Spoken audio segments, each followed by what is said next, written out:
Jeremy, JC, what's up, buddy? how we doing, man? I'm in New Hampshire. You were on the road, right? I know. Say what's up to Giancarlo. What up, Jeremy? Good to see Hey, how you doing, Giancarlo? Nice to see you guys. Oh, long day. Look at me with my button down. Man, you look. We got matching memos, dude. You went with the dark background. I went with the black I went with the white background. You I'm went in with the the black hotel room background. Hotel room background. The hotel room background comes free with your room key. I love it, man. And dig this. So I'm telling these people last night at the restaurant, I'm like, yeah, being a certified sommelier, like, you kind of have like secret codes that you talk to the house sommelier, and you always get free shit out of it. Like, it's just what it is. And then sure enough, last night, the guy gives me like probably the sweetest wine opener I've ever seen. Wow, look at that. And he gives us this. He's like, you guys need to drink this. And I don't really remember what he said. It was a little late in the night. I'm not really sure who makes this. I'm very confused. That one's Spanish, I think. It's Spanish? It looks Spanish. Yeah, it's Spanish. It's delicious, Jeremy. It is delicious. Man, that hair's on point today. I got a nice high and tight fade. I had a COVID cut for a while. COVID cut. And then I got, I got some sense knocked into me, and someone said, like, look, you got to look good for JC. I said, I agree. So Yeah. I got it done. I got it nice and tight. Man, California, it's brutal out here, dude. Getting a haircut, you're risking life and death, man. Everything's closed down. So Yeah, but you got a nice tan to make up for it, though. That Hawaiian, that glow you got going, kid. can I tell you? Can I show you something kind of fun, man? You see Giancarlo working the lights? You see how he's doing this? He's on point. He's like, ooh, I want this. Like, I'm gonna get you all dialed in. There's actually, so first of all, I want to make sure that I say hello to everyone. Welcome to the Trade Stocks Charting Room. My name is Jeremy Blossom. This is my boy JC. JC, say hello, everybody. Hello, everybody. JC is on the road. If you've been following us, this is like week 10 or 12 of what started off as like the kind of like COVID crisis room where we would talk about trades in this highly volatile environment. And the feedback we've gotten from everybody has been so great. We just decided we continue it, formalize it, and we are starting to put together a fairly good structure to tonight. So as more people are coming in and saying hello, we like to banter back and forth and talk to one another and get caught up on stuff. So one of the fun things I wanted to show you guys tonight, which is I'm getting real fancy now with Zoom, like real fancy. How fancy? So, if let's say we're talking about something, right? And every now and then I could say something and I kind of look like an ass. Oh, you are fancy. Right? Like, so if I'm saying something and I'm like looking kind of like an ass, I could do things like this to remind everybody like, hey, I'm just being an ass. So yeah, man, it's it's like that, dude. I'm on Giancarlo's computer. Ah. This is one of those fancy Apple ones, I like it. This is, so you're not on a Mac yourself? No, I don't do the Mac. I understand you guys and how you guys roll, but for the trading community, for the technical analysis community, we're PC guys because a lot of our software and stuff is just what it is. Yeah, so we are definitely all MacBook people, obviously the niche and industry that we're in. And the state you're in. In the state we're in, et cetera. So we've got someone saying hello. Giancarlo likes my jokes. Yeah. We've got Sean saying hello just east of the tropical storm Laura. So now it's been downgraded to a tropical storm. I know it was like the fastest growing Category 4 hurricane ever, right? On record. Thanks for joining us, Sean. I'm glad to hear you're okay. I do know we have a lot of people on the East Coast who like to come to these events. So if you're there and you're anywhere near that storm, prayers go out to you guys. Hope everything's all right. I know it's kind of scary. Monopoly and good wine. That's how we did it. I grew up in Miami, so hurricanes are like a thing. They even named our football team after it. So, that's just what it is. Board games and booze. That's it. Because, lights get out, just assume the lights are going to go out. Don't expect them to come back anytime soon. Yeah, exactly. Board games, Monopoly, Scrabble, a lot of that growing up as a kid. For sure. We had tornadoes, and we would occasionally get the power knocked out because of a storm or something like that growing up in the Midwest. Very similar. We would just play games and play hide and go seek as a kid. That'd be like a fun thing to do. Out in Laguna Beach, your biggest fear is maybe getting too much sun or maybe getting knocked in the face with a wave or something like that. It's real dangerous. Can I tell you the truth? Honestly, what the scariest thing here is like when you're on the beach and a lot of people play volleyball, man. And those volleyballs, you're not careful. You got to keep your head on a swivel. You might. It's tough living, Jay. That and the devil here is white carbs. So like you just sometimes you're ordering something you don't know it comes with a side piece of bread, and that could just ruin your day. You don't even know, man. A nice white bread would it's terrible. All right, we digress. We've actually got a pretty great night planned for everybody. As we mentioned, JC is on the road. He's coming to us from New Hampshire. He's out there filming. And we wanted to go into and begin tonight off with some education. And we're going to be talking about something that you've heard us bring up. He's kind of dibble-dabbled in some of the explanation regarding what this fundamental technical analysis can do for you when you're analyzing the markets. But tonight, what we wanted to start off by doing is spending a few minutes talking about market breadth, correct? Yeah, that's what I'm thinking. You guys wanted me to sort of share. Let me see. I'm trying to see how to do this. I'm on Giancarlo's computer. I think I can figure it out. I think I'm going to share first and then zoom and then focus out. Okay, let me share first. All right, so let's see. So we're going to go just share desktop, right? All right, so we're going to share and then view. All right, Jay, how's that look? That looks perfect, man. Does it? Yep, it's right there. I got it. Everything's looking good. All right. These fancy Macs. This is way above my pay grade. All right, so let's talk about market breadth and just a few charts that I want to look at. Let's just make sure we got the right charts here. All right, so basically what we want to look at is, let's start here. So Jeremy, this is a market of stocks, right? It's not just a stock market, right? And there's a difference and there's an importance in recognizing that. And like, if you're like a dork like us in the technical analysis world and someone says it's a market of stocks, like it's almost like they roll their eyes. They're like, oh, geez, here we go with the market of stocks. Like, it's almost like it's like a bad thing. Like what you're saying is like very cliche, you know what I'm saying? Which really is a shame because it's so important and so true that this is a market of stocks. The S&P 500 has 500 stocks, right? The Russell 3000 has 3,000 stocks. So let's just go over a few breadth. So that's what we call market breadth. So if the indexes are making new highs, you want to ask yourself, are more stocks, are more sectors, are more countries participating as well? Or are you seeing fewer stocks, fewer sectors, fewer countries participating? That's the question you want to ask yourself as the indexes make new high. Dow, S&P, NASDAQ, right? All right. Throughout the fourth quarter last year, and third quarter for that matter, we were super bullish. We were the biggest bulls on the street. Journalists and clients, the like, would ask me, JC, what's it going to take for you to be bearish? How are you so bullish? And they would rattle off 10 irrelevant data points that they heard that morning. And I'm like, well, I don't really care about any of those things. And your GDP or your earnings or your Fed or your Trump or, whatever, the list. Everybody knows the list. It's fucking useless. So for me, it's like, okay, we want to see but what is it going to take to get bearish? A deterioration in market breadth. Fewer stocks making new highs. Fewer stocks showing bullish momentum characteristics. Fewer countries, fewer sectors, right? We were seeing more and more until January. So now takes me to the chart. This chart is from February the 7th. This was our monthly conference call. And we're looking at the S&P 500 making new highs and the New York Stock Exchange common stocks only advanced decline line putting in a lower high.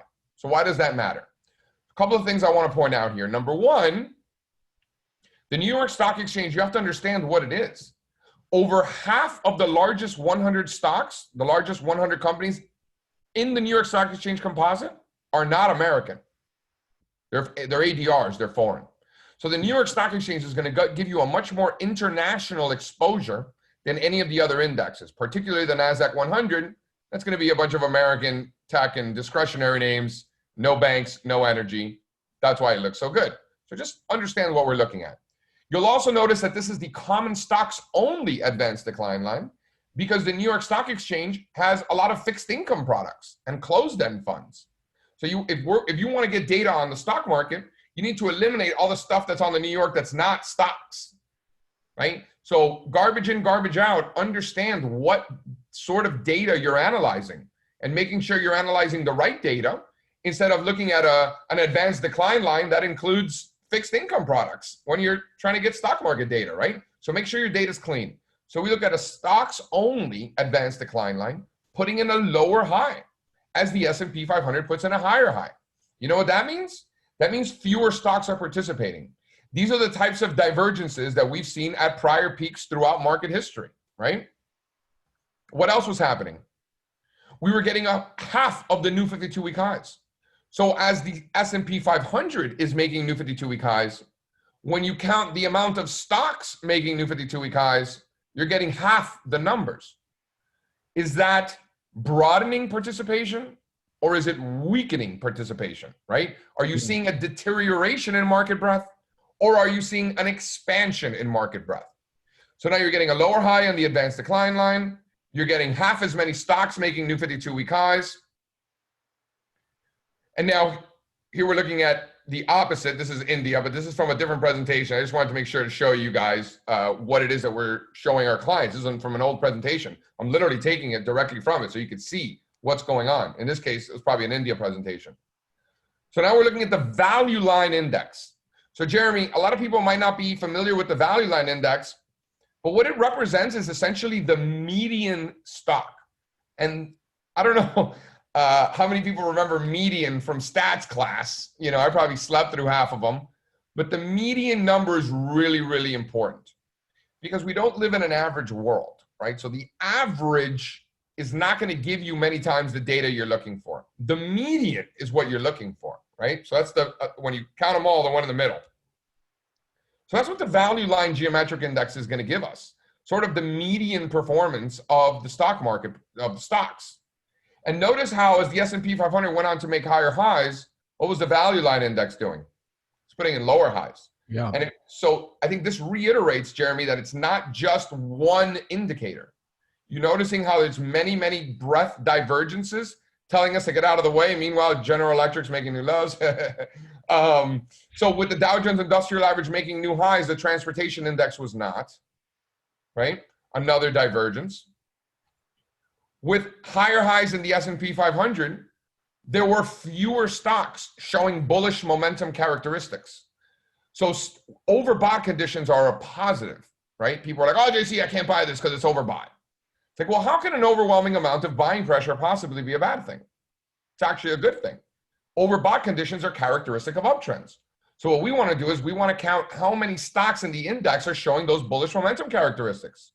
And as it turns out, with new highs in February in the S&P and the Dow and the NASDAQ, we were getting a fraction of the amount of stocks showing bullish momentum characteristics. Another bearish divergence. With new highs in the S&P, I don't think I have the chart. I don't. But with new highs in the S&P, these final highs, let me see if I can get this pointer. These final highs up here in February, when the S&P and the Dow and the NASDAQ made new highs, the small cap index did not. The New York Stock Exchange Composite did not. The micro cap index did not. The mid cap index did not. There were so many divergences, screaming sell stocks. Did I know that there was going to be one of the most historic stock market crashes ever? No. Do I know anything about COVID or viruses or science in general for that matter? No. I slept through those classes too. I was good at math and PE. You know, that was more my style. I was really good at PE and recess. Recess MVP. So my point is, it was quite obvious because we were seeing a deterioration in market breadth. Now let me go back to that India chart real quick because I think it makes a really good point. Let's talk about the opposite. Now the stock market's already crashed. In this case, we're looking at the Nifty 500, but the S&P 500 looks exactly the same. So this is the S&P 500 of India, which proves the point. It's not an American thing. It's not a Canadian thing. It's just a market behavior thing. So notice how with new lows in the Nifty 500 into March, there were fewer stocks making new lows. I don't have the S&P 500 version with me, but let's just say it looks exactly like this. New lows in the index, fewer stocks making new lows. So this is the opposite of breadth deterioration. This is breadth improvement. And then since then, Jeremy, we have seen nothing but an expansion in breadth participation. We're seeing more sectors going up. We're seeing more stocks going up. We're seeing more countries around the world breaking out. So we want to ask ourselves, with these new highs in the US stock market, are more countries making new highs and breaking out of basis? Or are more countries completing tops and breaking down to new lows? Are more stocks breaking out? Are the most important stocks, the Dow components and the Dow Jones Transportation Index components, what are they doing? Are they breaking out of multi-year basis? Or are they completing multi-year tops and breaking to new lows? And unless you're looking at your charts with your eyes closed or upside down, it will be quite obvious that what's happening is that these most important stocks in the world are breaking out of basis to new highs, not completing tops to make new lows. So to me, that's breadth expansion, not breadth deterioration. So that's what I think we need to focus on moving forward, is continued breadth expansion versus deterioration. And if you ask me, are we closer to the end of a bull market or probably closer to the beginning of a new one? I'd argue we're probably closer to the beginning of a new bull market than we are near the end of an old one. And that's all I got to say about that. Well done, man. Absolutely well done. I have a couple questions for you. To the stock market gods for giving us the data we need to make those sorts of conclusions. Yeah, cheers. JB asked a question, and I actually do JB has a question? I can't believe it. So, but before we go into JB's question, I want to make sure so this is, guys, for those of you who are new, welcome. Thank you so much for joining the chart room.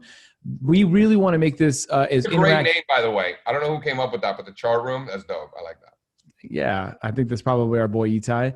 Probably. Danielle says that's her. Yeah, Danielle. Hey, on Itai. Danielle. Actually, I was good. She took the words out of my mouth. I was like, wait, actually, I do remember her coming up with that. So you beat me to the punch, Danielle. Sorry, Itai. So Itai's come up with all the good ones. Yes, exactly. By the way, hanging out in New Hampshire, I've come up with a few ideas myself. We need to talk about the new 50 bagger. Ooh, I love that. You know, actually, a guy that I golf with, his new nickname is Fitty. So I don't know. Does he rap? Is he from Queens? Has he been shot 9 times? No, and that's what makes this even more funny. But where I'm going with this is, look, guys, we want this to be as absolutely engaging as possible. Whatever you put into this is what you're going to get out of it. So close out all your tabs, give us your full attention, and participate. In fact, we've even allowed people to speak. That's right. We'll open up your mic if you want to ask us questions. We can make this as engaging as you want. You can talk about anything, including my hairstyle, if you'd like, except for anything where it involves penny stocks or e-liquid markets. We won't go there. We'll call you out. Don't go there. And as mentioned, and as always, this is all for educational purposes only. This is not a solicitation to buy or sell any stock. So trade at your own risk. Trading and investing involves risk of loss. It's not suitable for everyone. Here's the thing. I think that, one of the questions I had, JC, is do you have 3 compare and contrast or 5 go-to compare and contrast when you're trying to quickly see this breadth expansion, like reliable? Is it like you went and said transportations versus the Dow, or is it is there some like indices that you will compare and contrast with one another as your go-to to start?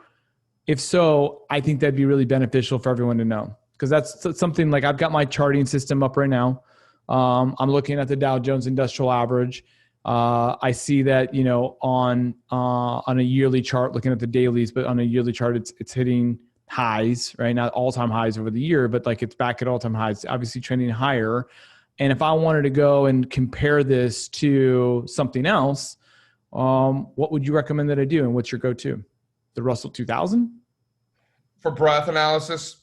Yeah, because I see the Russell 2000 is actually on a daily chart, only going back a year, is not. It's actually starting to see, it's like starting to come back just a little bit. So like that would be one where I would see a little bit of a discrepancy now in today's market. I think it's important to understand what you're comparing it to. So some people are like, well, the S&P is making new highs, but the advanced decline line is nowhere near it. It's like, well, there's no evidence historically that that means anything at all, right? Because you're anchoring to an arbitrary date or point in time. What we really want to know is, are more small cap stocks making new highs or not? And less, where is the small cap index compared to where it was? See what I mean? Yeah. Same thing with the AD line. I wish I could tell you that there was a breadth, and I had, if you go to the YouTube, allstarcharts.com, youtube.com/allstarcharts. Actually, if you guys can drop it in the chat so people can access it. This is, I basically brought together the Avengers of market breadth, right? And these are the smartest guys that I know. Here, I'll drop it in the link. The breadth conversation. That's it. So what? And I am the founder of allstarcharts.com. There it is. That's it. I heard it. So it's one of the more recent videos. But what I did was I brought back the Avengers of market breadth. Andrew Thrasher, Mike Hurley down in Texas, Willie Delwich, he's in Milwaukee, Straza, who runs all the numbers, and then me just running my mouth and asking questions, right? And I was very selfish, and I was poking the bear. I'm like, Hurley's got a few years on us. He was kind of the gray-haired, more experienced guy in the room, and he's busting our balls. He's like, listen, young fellas, let me tell you a thing or two about market breadth. And he was really, he brought the heat. And, I think the biggest thing that I probably learned from that conversation is understanding that early on in cycles, looking for breadth deterioration is really hard to do, because those initial breadth thrusts, it's almost impossible for them to ever be matched up again, because you have such an extreme of new highs. You have such an extreme of bullish momentum characteristics in stocks that it is virtually impossible for that to be exceeded.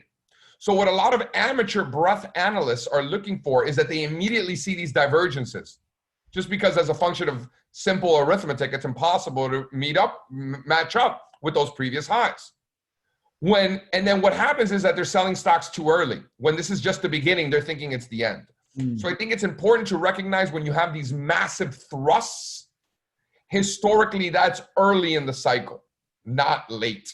We've done the work, and we got a ton of them between March and April. Actually, we got a bunch of them in June, I should say. Straza would get mad at me if I didn't bring it up. June was when the real thrust came in.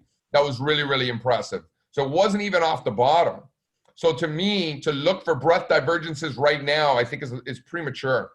We want to continue to look for confirmations, and the evidence continues to suggest that this is an environment where we want to be spending our time looking for stocks to buy, not spending our time looking for stocks to sell.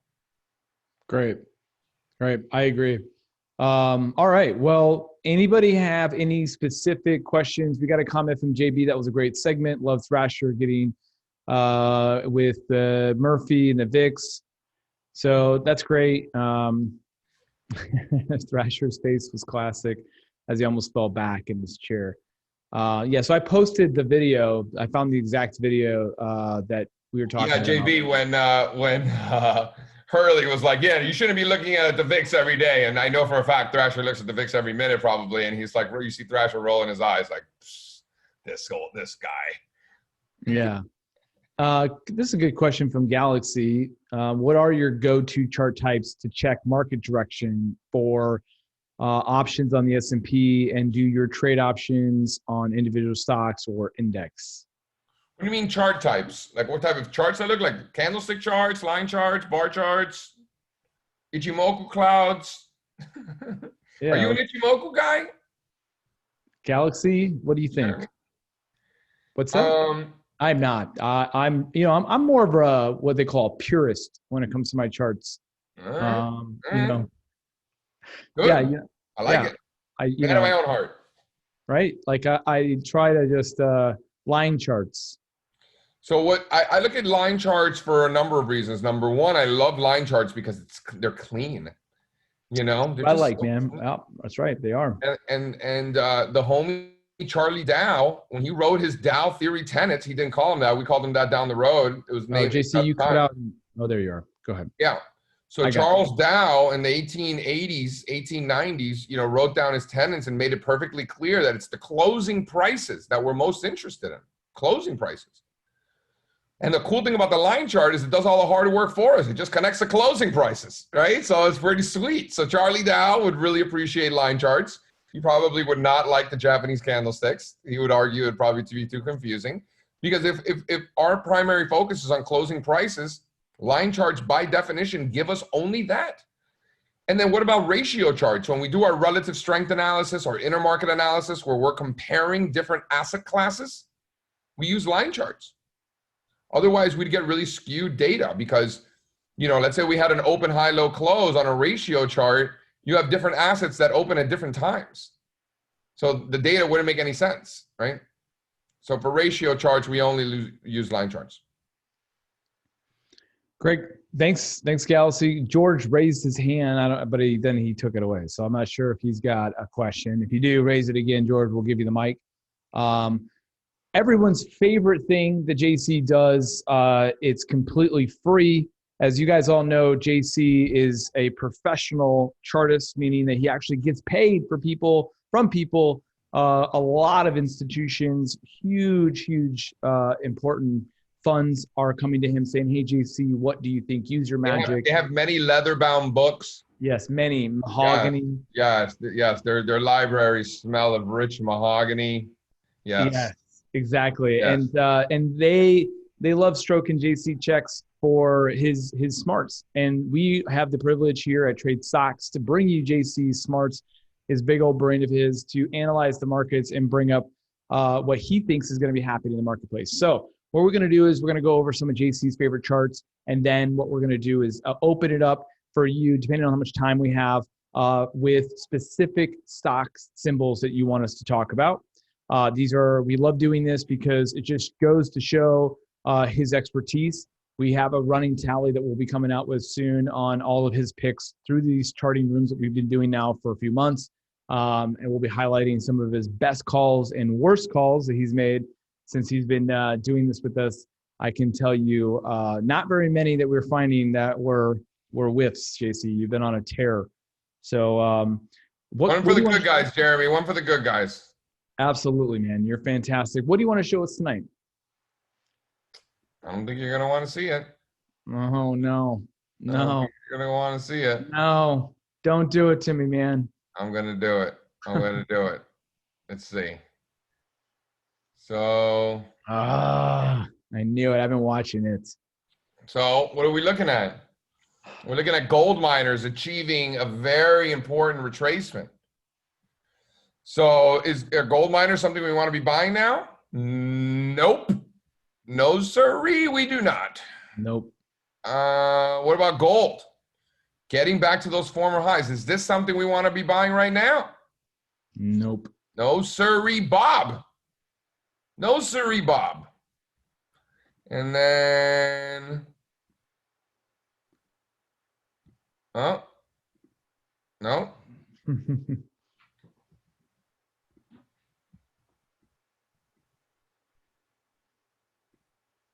Boom. Here, hold on. I got it.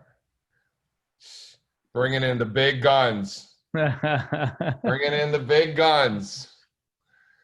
Silver, Jeremy. Is this something we want to be buying?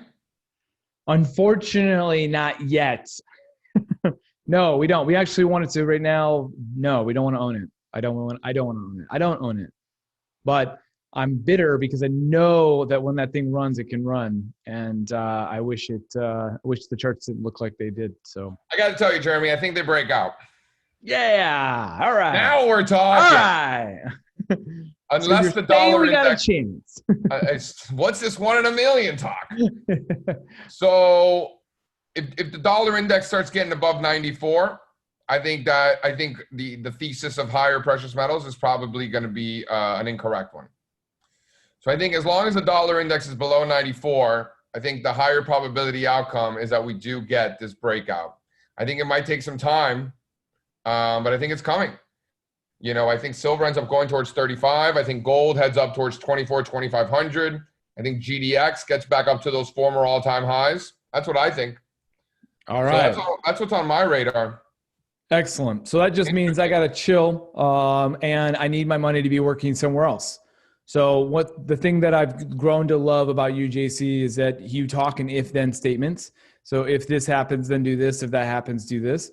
And look, what we don't want is we don't want our money at risk. Some people might look at that market, the gold market, and ignore that chart, ignore those facts that JC just represented there.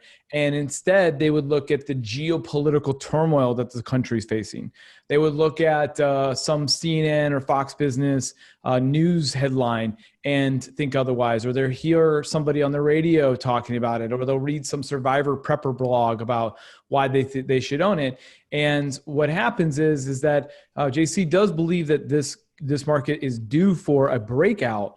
The question is when. And here's the deal. Do you want your money at risk and not doing anything for you? Why put something at risk when there's no benefit? Why? There's no edge in that market, at least not in my time horizon. So if you're a day trader, have a ball, you can have it. Not my steez.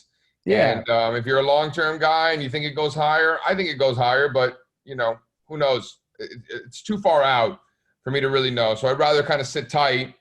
And then I don't know if you heard, Jay, but we got some new members to the Dow family. Did you hear? I did, but please. What do you think about that? I've got a lot of thoughts on it. What do you think about it, though? No one wants to hear what this pretty boy has to say. They want to hear what you have to say. I dig it. You know what I'm saying? You probably know the actual background on this, right? On the is it a board that they vote on? Is it you know what I mean? What's the process? Do you know that? I'm pretty sure I don't want to be partying with these guys. Yeah. You know what I'm saying? I don't know who they are. I don't know what they are, but I'm pretty sure these guys aren't having any fun. You know what I'm saying? Let's be serious. Yeah. I can't imagine me getting into that room and be like, all right, we done? So we're going to, and they're just going to be like, go where? I'm like,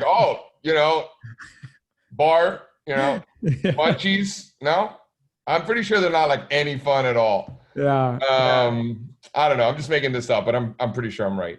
So, all right. So sorry, not sorry. So here we're looking at the Dow components, new Dow components, Jeremy. Yep. You know how I learned it? This is how I learned it. You do not want to fight Papa Dow. Okay? Yeah. That's the homie Ralph Acampora. This is the godfather of technical analysis. I mean, this guy he lives in Minnesota. He's got a giant barn, and he decided to paint the entire history of the Dow Jones Industrial Average on the side of his barn. Nice. Yeah. So his barn is actually the largest chart of the Dow Jones Industrial Average in the world. Of course, he's friends with me. Of course. Well, I was going to say. Of course, or the opposite. Of course, you befriended him. Naturally. That's the kind of guy that parties. You know what I'm saying? Did you know something was going through his veins when that decision was made? You know what I'm going to do to that barn? What? Imagine his wife's name is it Rosemary? And she's like, okay, Ralph, whatever you want. Go paint the damn barn. The Wall Street Journal showed up with a camera crew to film him painting his barn. Isn't that funny? Barn. Yeah, it's amazing, man. Creative, for sure. Man of my own heart, man. He's painting the giant chart of the Dow on the side of his barn. Good for him. So anyway, there's 30 stocks in the Dow Jones Industrial Average. And then you got these people who are just angry. You know how people like to be angry. And they're just Oh, the Dow's like a price weighted index and it's not cap weighted. So that means it's stupid because I'm so smart. It's like, no, you idiot. The Dow Jones Industrial Average and the S&P 500 move like tick for tick together. So you could do one of two things. You could analyze 500 of them to find out what direction it's moving in, or you could look at 30 of them. So while you're busy bitching about their price weighting or whatever it is that you're complaining about, we're analyzing the 30 most important stocks in the world. I hate to break it to you. That's the list. So what the genius is that Dow Jones just did after a massive historic run of outperformance of tech over energy, what do? They kick out the energy stock and bring in more tech. I mean, you could have done this a few years ago.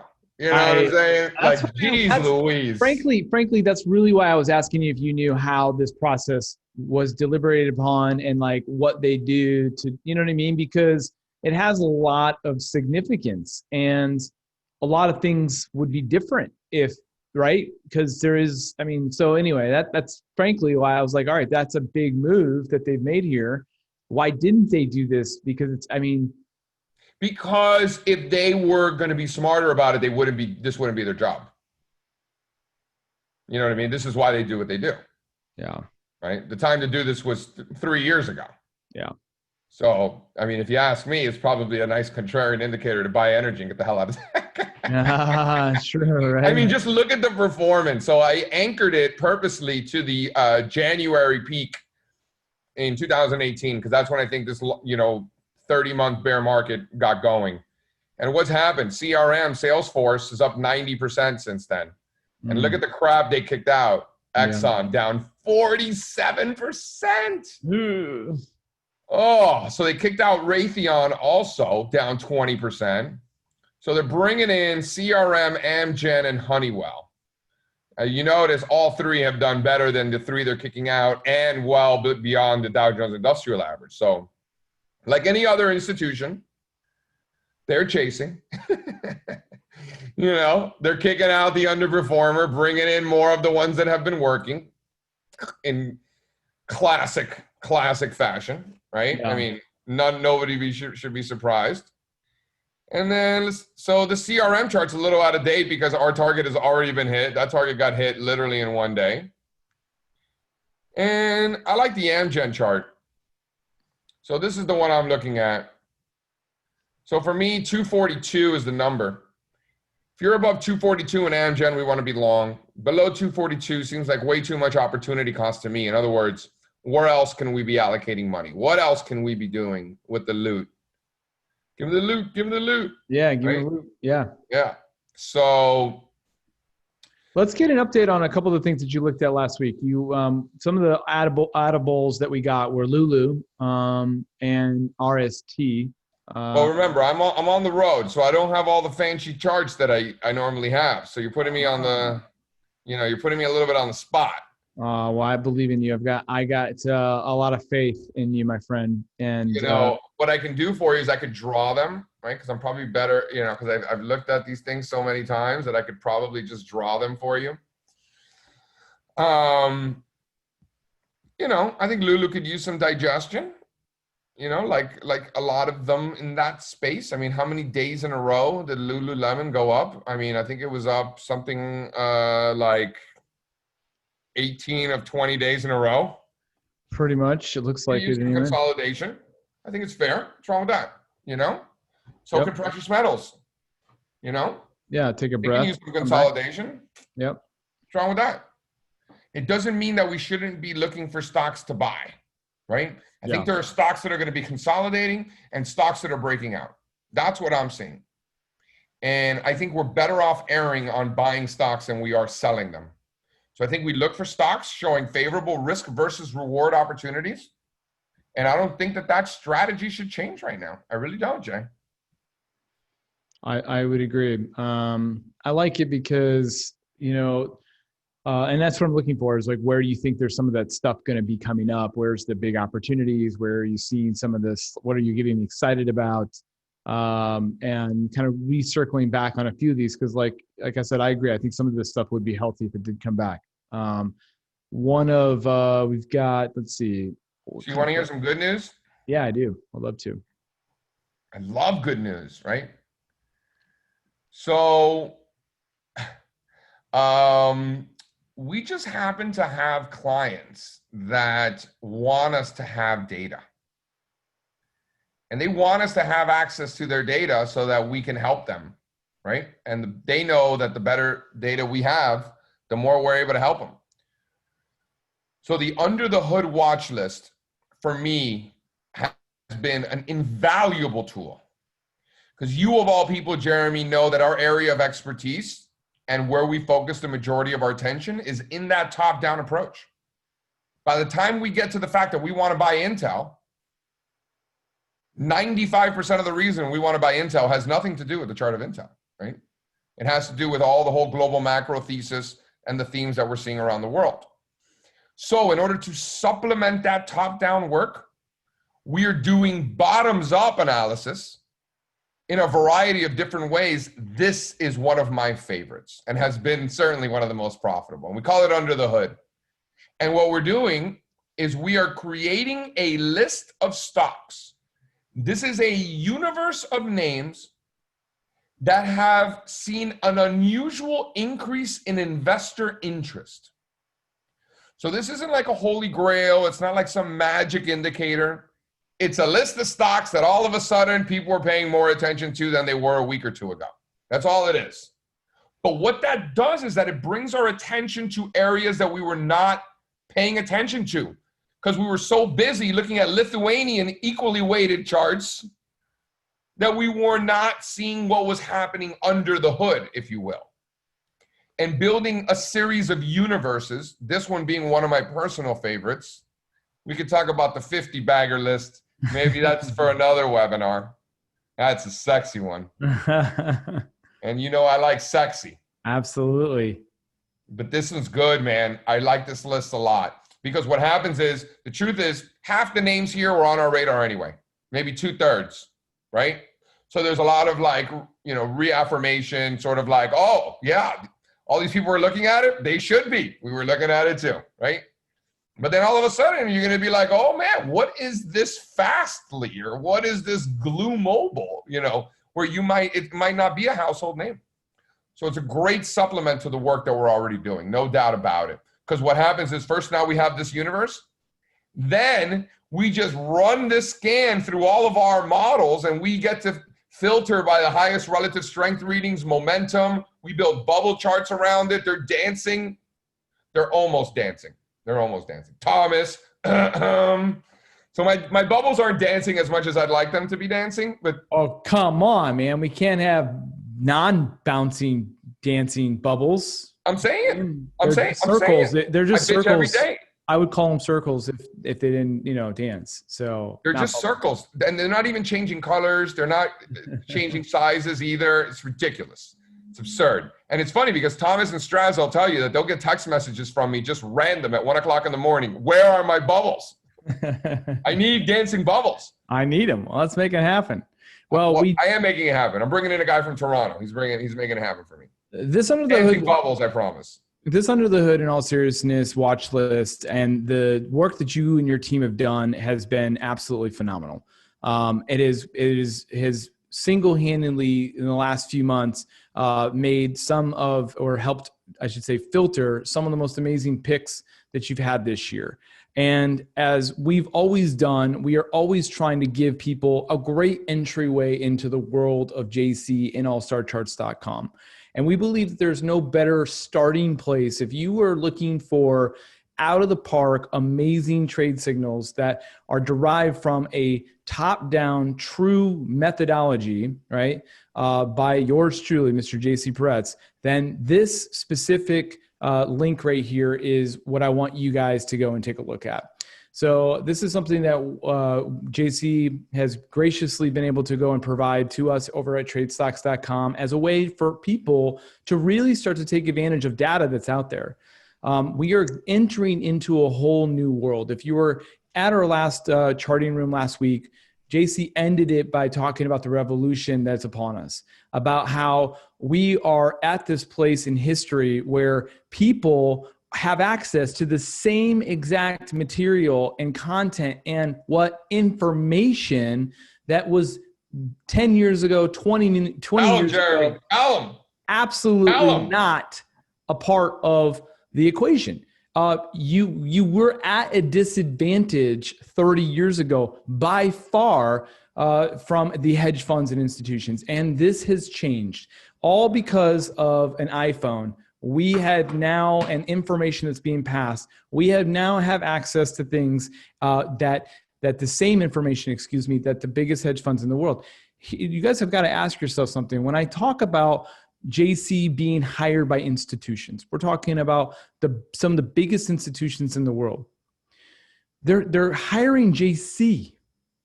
JC doesn't have a server that he works out of. He's not in a basement with like 50 servers behind him. And you know what I mean? Like I got a Puerto Rican rapper instead. He's got a Puerto Rican rapper that he's working with. I mean, he doesn't have access, but yet they're looking for. Why? Because it's a methodology. A methodology alone can actually be the difference between finding real alpha, winning trades, and losing trades. It's not the fact that he's an engineer and he's a programmer and far from it. Right.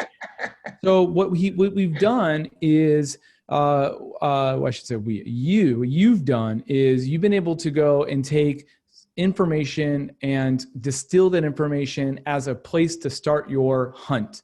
What you're hunting for is a place where your money is going to work as hard as possible for you with the least amount of risk, with taking out the least amount of damage to your wallet. Who doesn't want that? And if you want a starting place for that, click on that link. That's exactly where you need to go to get access to what we believe is probably one of the strongest, most compelling ways for you to get started in this business. And if you're, again, this is something that every single person here, obviously you care about making money. That's why you're here. JC is unapologetically about making money. And in fact, his entire career is about turning $1 into $3.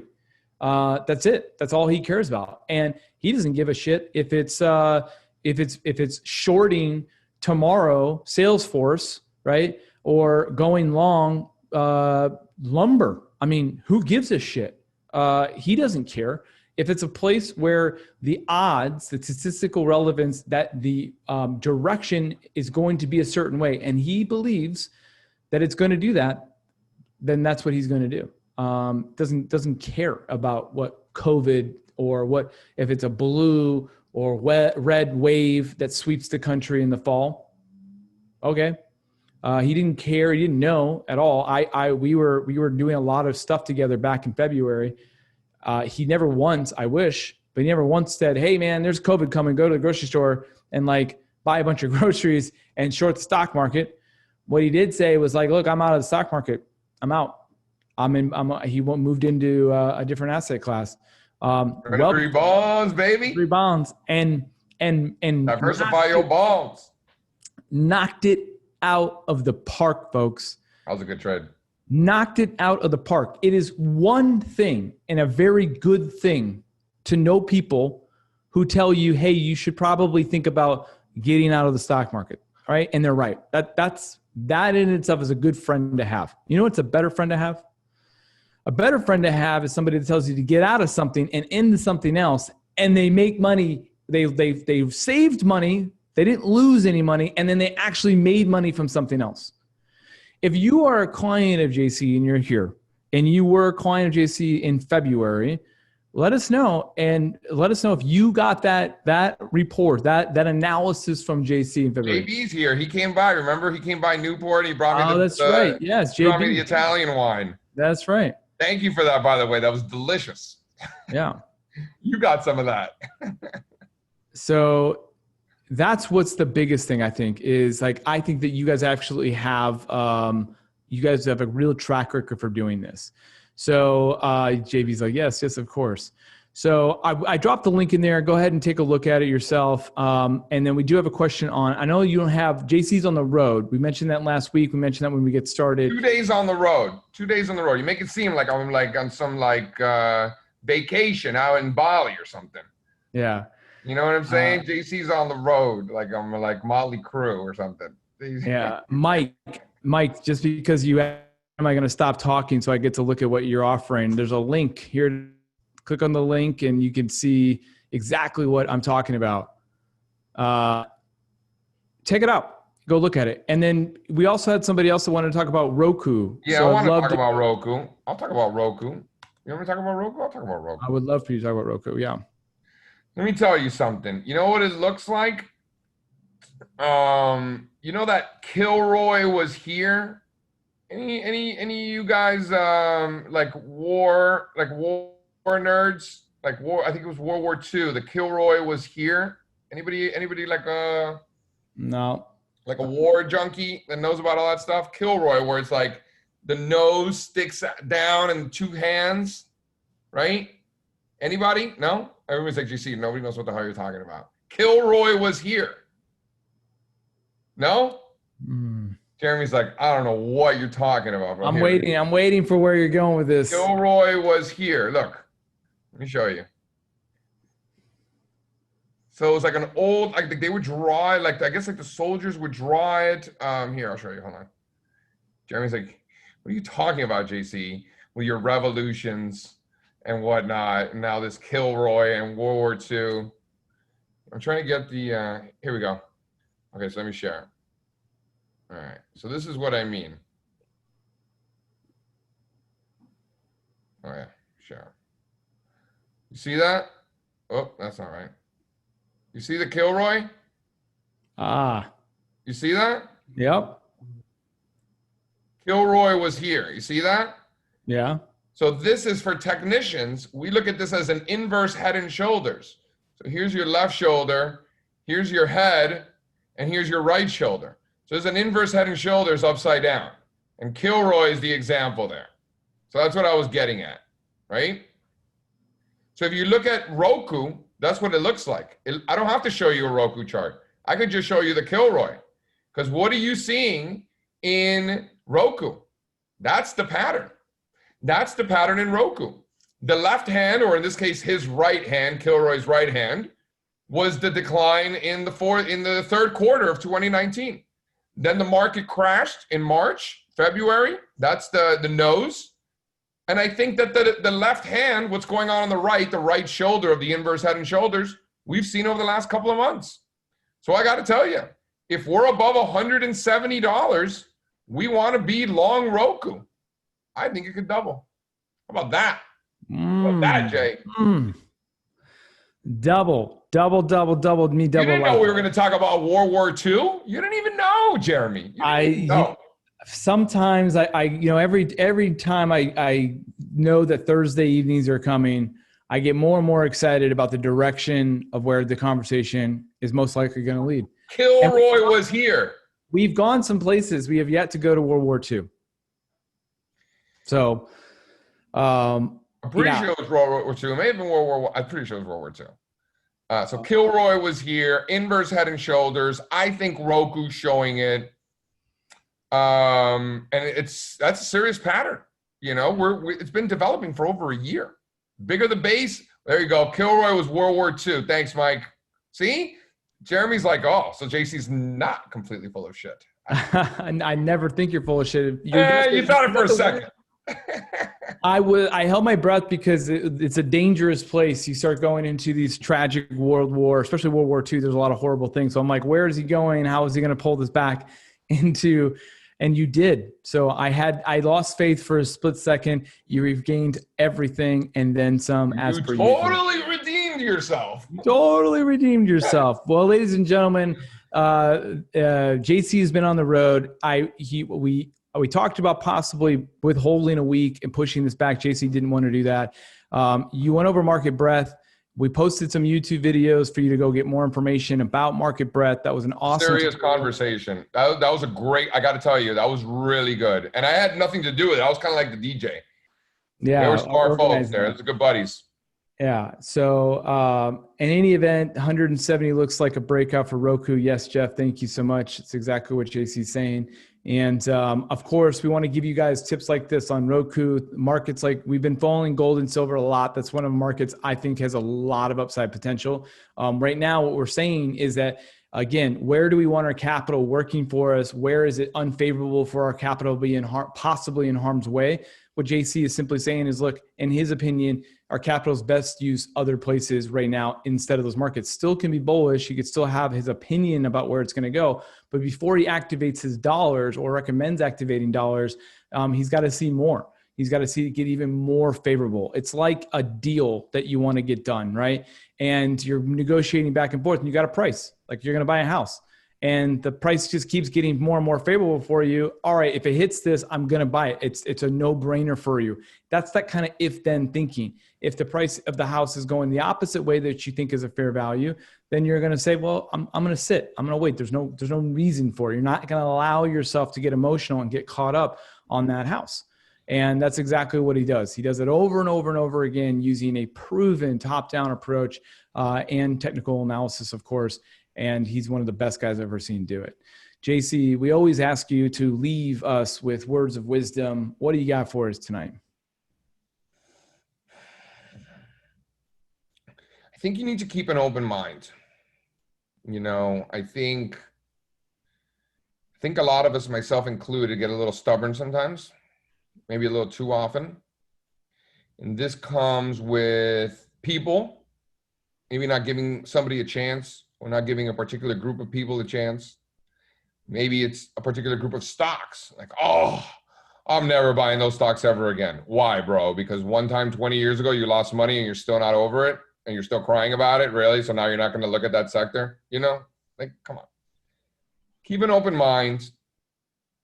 Be open to possibilities of a particular group of stocks maybe doing better than you thought, doing worse than you thought. Some group of people that maybe you didn't think you'd like. Give them a chance, you know? Give them a chance. Don't always go by what you hear or anything like that. Do your own homework. Be open-minded to potentially getting information that will disprove your prior beliefs. And if you're going to be stubborn and close your eyes and pretend it's not happening, the only person that's going to lose is you. And I think that goes in terms of the market and in life. Man, that's really well said. And I think the world needs to hear that more than ever, my friend, more than ever.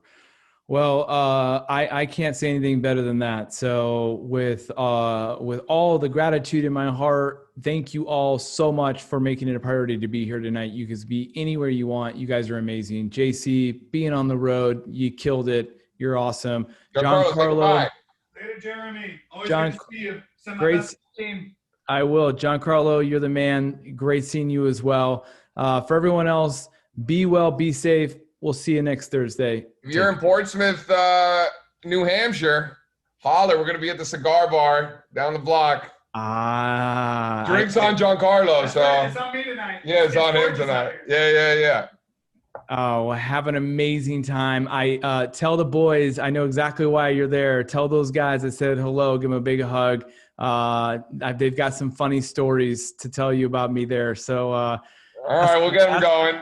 Ask them about the hotel room. Say something about the hotel room there, and Jeff will let you know. So awesome, guys. You're the best. Thank you, man. Take care. Later. Yeah.